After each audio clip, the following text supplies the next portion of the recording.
হাই everyone, এয়া মই চাউলৰ গুড়ি কৰি ল'লোঁ এইবিলাক।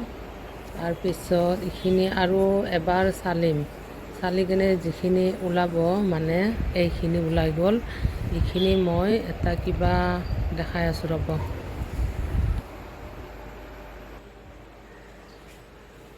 ফ্ৰেণ্ডছ, মই অকণমান বেছিকৈ গুড়া খুন্দিছোঁ।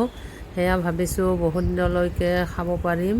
থৈ দি কিনে এয়া মানে অকণমান কেৰাহীখন পাতি অকণমান গৰম কৰি থ'লোঁ। মানে এয়া ৰ'দত দিও থ'ব পাৰি ইচ্ছা কৰিলে। লগতে এইখিনি যে মই যে চালি কিনে উলিয়াই লৈছিলোঁ, সেইখিনি অকণমান ভাজি ল'লোঁ। এয়া গুড়াখিনি ৰেডি হৈ গ'ল, গোটেইখিনি মই ভাজি ল'লোঁ। অকণমান এতিয়া মই বাহিৰত উলিয়াই দিম। এতিয়া বাহিৰত মানে ৰ'দত অকণমান দি থৈ দিম। বেছি ধুনীয়া পাউডাৰৰ নিচিনা হৈ থাকিব, তেতিয়া বহুত দিনলৈকে খাব পাৰি, টেনশ্যন নাই আৰু। যি পিঠা বনাওঁ সেইটো পিঠাই বহুত ধুনীয়া হয় এনেকুৱা।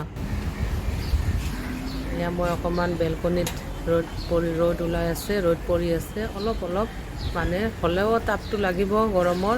মই সেইটো কাৰণে ইয়াতে মেলি থৈ দিলোঁ।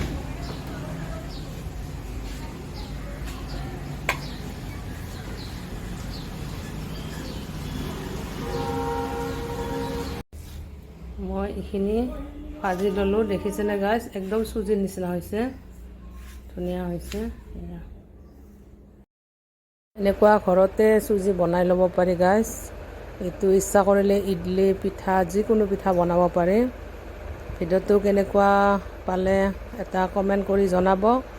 আজিলৈ ভিডিঅ'টো ইমানে। Thank you, Allah Hafiz.